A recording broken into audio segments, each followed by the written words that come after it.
What is good, YouTube? So I've been filming lots of skateboarding this week, and it took me until right now to think of a video idea. So before this video really gets into it, I'm gonna play like a bunch of the skating and whatever that I've been filming this week. Also, I just dropped a new edit on my Instagram, so if you're not following the Instagram, go check it out and comment a million times. All right, let's get into it.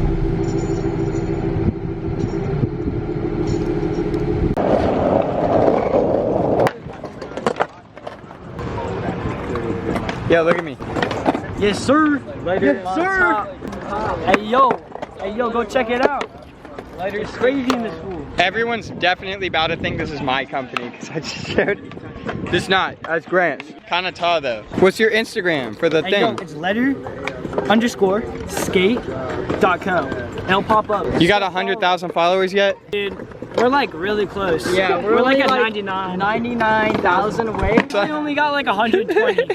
What if we got them to like 200? Hey, yo, what if we got to like 1,000? Pandemonium will return after these messages.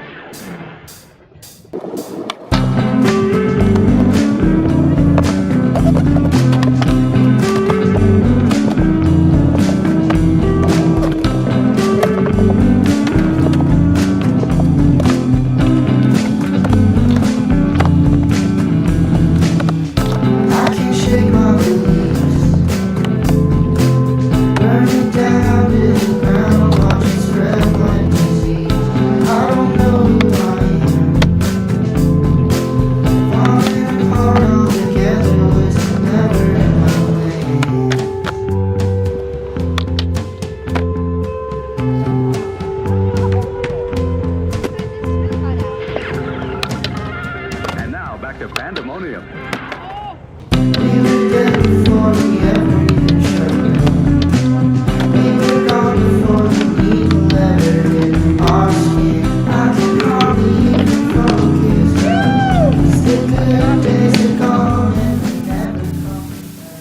Okay, so in this video I'm going to be talking about a question I get asked somewhat frequently, which is like, what's your best trick or what's your hardest trick? Before I get into that, I gotta say that this is a question a lot of people get asked and don't know how to answer, because skateboarding is very subjective and every person can perceive tricks differently. Like, if you're a transition skater, anything done in street is usually harder for you and vice versa. So there's way too many forms of skating for it to be considered a hard trick for everybody or an easy trick for everybody. Like, I know for me personally, when I was learning how to skate just like flat bars, I learned front side board slides before backside, which is not normal. And for me, it was because front side felt easier. Everybody's a little bit different, but I'm gonna try to show you guys a couple of the tricks that I would rank as the hardest or most technical tricks that I have done and gotten on camera. So the first trick I wanna talk about is a trick that if you're a pretty good skater, this one's definitely not one of the ones that's hard for most people. It's a hard grind, but it's like exceptionally hard for me for some reason, and it's a front feeble grind. It's the one grind that I have been able to consistently lock in and grind without landing for so long. Like 8 months, I still don't land this trick.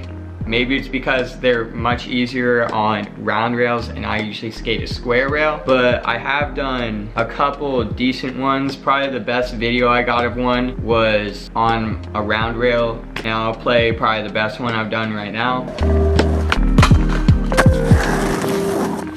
But yeah, for some reason, exiting that trick for me is like ridiculous. I don't know how people like the pressure point that you have to lock in is like so weird to me that I can't exit that grind right. It's probably one of the hardest grinds for me, easily. The next one I want to talk about is probably the biggest handrail trick I ever done. It wasn't a real handrail because it was in a skate park, but I really am petrified of down rails for no reason. Like, I can easily skate them. This trick actually wasn't hard for me. I think I got it second try, but it was a backside feeble grind down the 6 stair handrail. And that's a trick that I feel like a lot of people would think it's one of the scariest tricks I've done. And scare factor can definitely make a trick harder because it took like so much like effort for me to actually try this trick and commit. So that in a sense made it hard, but the actual skill needed to do it was pretty easy. Yeah, I would say that's one of the hardest tricks that I've gotten on film. Yeah.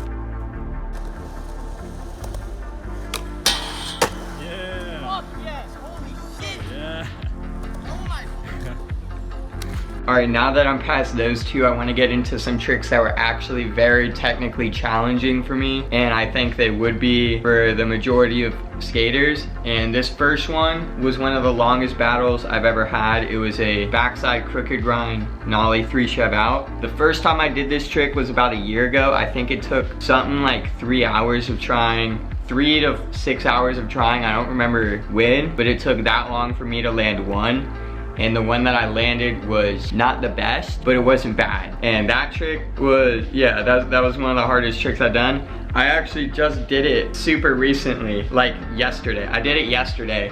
And when I did it the second time, it only took me probably 10 minutes. It was way easier. And it was better. It was just, that trick actually wasn't that hard at all the second time I tried it. It felt very natural. So I don't know what was going on that first day I tried it.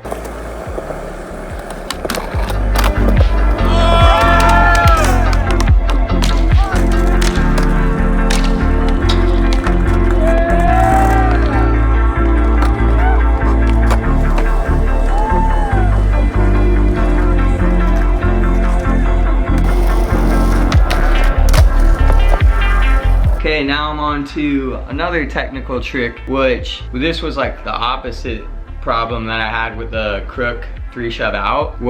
It's a very technical trick that I landed very fast the first time I tried it, but I can't do it again because I got really lucky. That was a kickflip nose manual, and when I say I can't do it again, the only time I've ever tried it after I did it this one time was like one time. Like I've only probably tried it 10 times after I did it this one time, just because I've had no drive, because I know it's going to be a battle to do it again. So yeah, kickflip nose manual, that's one of the hardest ones I've done. Alright, the last trick I'm going to put on this list was just a basic crooked grind to fakie. That's like not that hard of a trick, but what made this one so hard was how long I held this trick. It was at Charlottesville Skate Park, and this is easily like the longest crooked grind I've ever done, somewhere between 15 to 20 feet. And it was so hard to do because of the fact that this ledge was inconsistently whacked. If you've ever held a crooked grind, like you're like constantly moving like back and forth, and then towards the end it got sticky, and I was trying to get it out to regular, but this was probably one of the only crooked grinds I've ever landed to fakie. I can't purposely do that trick, but the reason that happened is because I stuck and accidentally went that way, so it just worked out like that.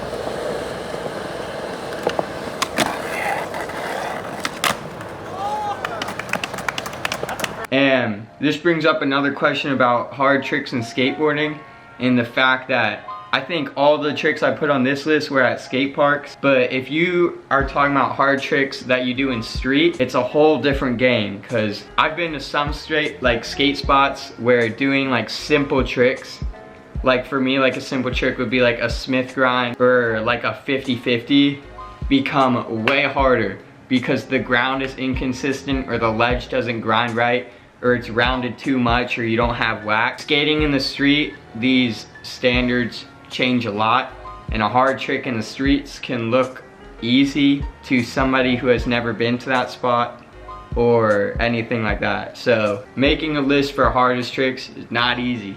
This video is kind of hard to film because I'm trying to think of tricks. I've done a lot of tricks that I would say are about even with how hard these ones were. But for me, the hardest part about skateboarding is learning new tricks on flat ground. Like new flip tricks. Like the first time I learned a kickflip, that was like probably one of the hardest things I've done in skateboarding, because it took so much like motivation to get past that point. First time I took a tray flip, it took like the amount of time that those two tricks took was like a year to land my first ones, and then like another year to get them consistent. And no other like if I were to go and kickflip down a 10 stair, I guarantee you I could probably do that within 2 hours if I don't get hurt, probably within 15 minutes. So it would appear that that trick would be harder, but in reality, landing my first kickflip on flat ground definitely was harder for me and for most people than when you like take a trick from a small level to taking it to like a big scale. It like changes a lot, because once you get a trick on lock, it's relatively easy to take it up a notch and do it on something a bit harder. It'll never take you as long as it did to land it the first time that you landed it. Alright, that's about it for this video. I'm gonna be moving back to my college town very soon, within like a week. So scenery might change within the next video, and hope you guys like it. Peace out, mates.